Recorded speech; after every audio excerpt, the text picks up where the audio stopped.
Merci d'être à l'écoute de RFI. Il est 16h en temps universel, 18h ici à Paris.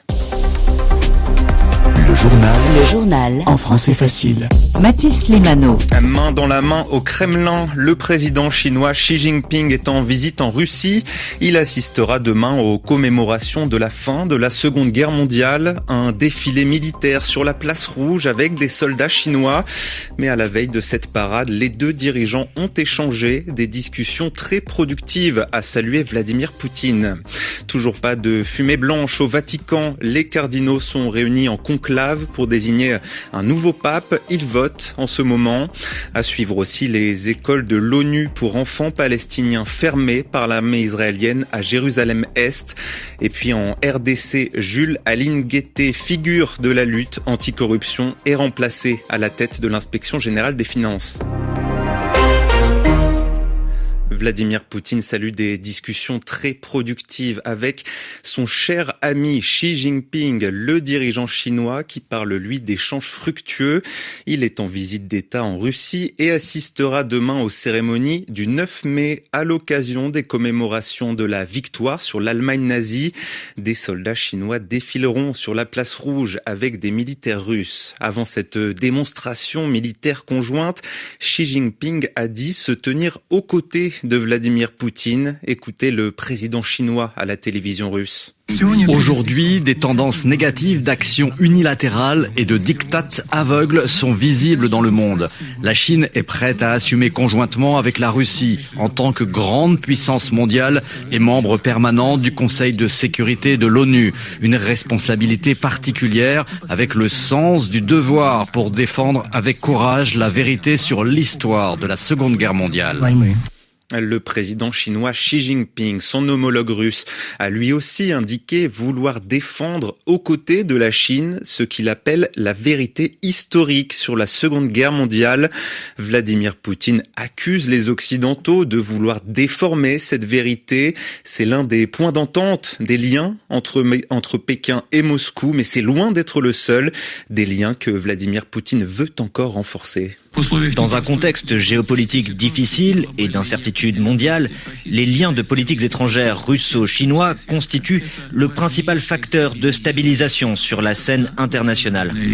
Et pour leur première rencontre depuis le retour de Donald Trump au pouvoir, Vladimir Poutine et Xi Jinping veulent montrer que leur alliance est toujours forte, et ce face à un président américain en pleine guerre commerciale contre la Chine et qui tente d'obtenir la fin des combats en Ukraine. Tentative de paix qui est un échec pour le moment. À l'occasion des cérémonies du 9 mai, Vladimir Poutine avait annoncé un cessez-le-feu en Ukraine. Il est en vigueur depuis aujourd'hui, mais Kiev accuse Moscou de le violer sur toute la ligne de front. L'armée russe affirme qu'elle ne fait que répondre aux attaques ukrainiennes. En France, c'est aujourd'hui qu'on fête les 80 ans de la fin de la Seconde Guerre mondiale. À Paris, le président Emmanuel Macron a déposé tout à l'heure une gerbe de fleurs devant la statue du général de Gaulle, puis la cérémonie officielle qui se tient en ce moment autour de l'Arc de Triomphe. Vous êtes bien sur RFI dans votre journal en français facile et toujours pas de fumée blanche qui s'élève au-dessus du conclave à Rome. Les cardinaux sont réunis dans la chapelle Sixtine pour élire un nouveau pape. Tout à l'heure, c'est de la fumée noire qui est sortie. Cela veut dire qu'ils ne sont pas tombés d'accord sur un nom. Marie-Antoinette Saadé est supérieure des sœurs maronites de la Sainte Famille au Liban, une communauté religieuse qui œuvre aussi en Syrie, et elle souhaite que le prochain pape soit dans la continuité de François, qu'il porte son regard sur le Liban, son attention, notamment sur le dialogue entre les religions et sur la diversité que représente le Liban, très fragile dans une région en grande tension. Ce que j'attends de ce conclave, qu'il y ait vraiment un pape, d'abord qui aime le Liban, parce que nous on a attendu que le pape François vienne nous voir, vienne nous visiter, et il nous disait quand il y aura un président, je viendrai. Alors c'est tombé au moment où il allait mal. Voilà, je voudrais que le prochain pape ait un regard particulier pour le Liban parce que vraiment c'est un pays de pluralité, d'interculturalité, ce qu'il ne faut pas perdre. C'est toujours un risque. Le vivre ensemble est souvent menacé. Donc je voudrais qu'il y ait un regard particulier de la part du prochain pape à ce tout petit pays. Le vivre ensemble, la diversité, ça existe mais c'est encore fragilisé. Marie-Antoinette Saadé avec Véronique Guémard, envoyée spéciale à Rome. Le Liban et la panique dans le sud du pays. Israël a mené plus d'une dizaine de bombardements. C'est l'une des attaques les plus intenses depuis le cessez-le-feu conclu entre Israël et le Hezbollah. Ces frappes ont tué une personne et blessé 8 autres, selon le ministère de la Santé. Toujours au Proche-Orient, Israël maintient son blocus dans la bande de Gaza depuis plus de 2 mois, aucune aide humanitaire ne rentre. Selon les secouristes, 75% de leurs véhicules sont à l'arrêt à cause du manque de carburant. Par ailleurs, l'armée israélienne a fermé ce matin 2 écoles de l'UNRWA à Jérusalem-Est. Cette fermeture intervient 3 mois après l'interdiction par Israël des activités de cette agence des Nations Unies pour les réfugiés palestiniens. Alice Froussard, bonjour. Bonjour. Que sait-on exactement de cette fermeture ?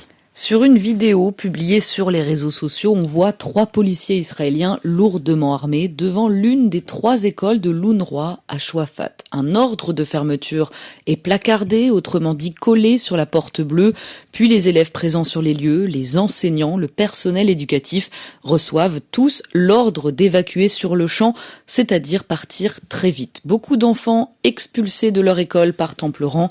C'est un événement traumatisant pour ces jeunes enfants, dénonce le directeur de l'UNRWA en Cisjordanie, Roland Friedrich, car ces fermetures concernent les écoles du camp de réfugiés de Shouafat, ainsi que toutes celles de Jérusalem-Est dans les quartiers de Tzur Baher, Wadi el-Joz et Silwan, soit 800 élèves, et s'appliquera également en Cisjordanie alors que l'année scolaire s'étend jusqu'au 20 juin. C'est une violation du droit à l'éducation, souligne l'autorité palestinienne, car ces ordres de fermeture s'inscrivent aussi dans un contexte particulier. Depuis des années, la coalition d'extrême droite israélienne cible ouvertement l'éducation des Palestiniens de Jérusalem, une campagne qui s'est intensifiée dès 2023 lorsque le Parlement israélien a voulu superviser les programmes scolaires de la ville 3 fois sainte.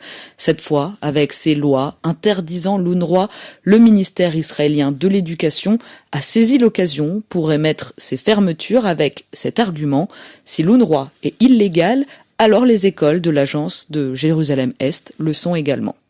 Merci Alice Froussard, service international de RFI. Les affrontements se poursuivent entre l'Inde et le Pakistan. Les 2 pays s'accusent mutuellement d'avoir mené des attaques de drones, alors qu'hier, les bombardements ont fait au moins 48 morts dans les 2 camps, en majorité des civils. C'est la plus violente confrontation des 20 dernières années. En République démocratique du Congo, cet important changement à la tête de l'inspection générale des finances, le président Félix Tshisekedi a mis fin aux fonctions de Jules Aline-Guetté, figure de la lutte anticorruption. Pour lui succéder, un proche du pouvoir, Christophe Bitassimwa Bailly, docteur en économie et ancien chef des brigades des provinces. Il prend la tête d'un organe devenu stratégique depuis le début du mandat Tshisekedi. Bonjour, Patient Ligodi. Bonjour Mathis. Avec le départ de Jules Aline-Guetté, c'est une figure de premier plan de la vie publique congolaise qui s'en va. Officiellement, c'est une fin de carrière classique. Il a 62 ans, 35 ans de service. Mais au-delà du cadre administratif, c'est la portée politique de son départ qui suscite des interrogations. En 5 ans à la tête de l'inspection générale des finances, Jules Aline-Guetté s'est imposé comme l'un des visages les plus visibles du régime Tshisekedi. Un haut fonctionnaire au discours dur, au style frontal, et dans ses interventions, il qualifiait certains gestionnaires de prédateurs ou encore des criminels financiers en cravate. À ce qui lui prête des intentions politiques, il a toujours l'habitude de répondre sans détour « J'ai du dégoût pour la classe politique congolaise », disait-il. Il reconnaissait lui-même mener parfois des actions ciblées. « Je suis uniquement contre ceux qui s'acharnent sur le trésor public ». Son approche lui a valu des accusations de partialité, parfois même dans le camp présidentiel. Et en octobre 2024, il est visé par une enquête de la Cour des comptes dans un dossier lié à un contrat conclu avec la société étatique, la GEC.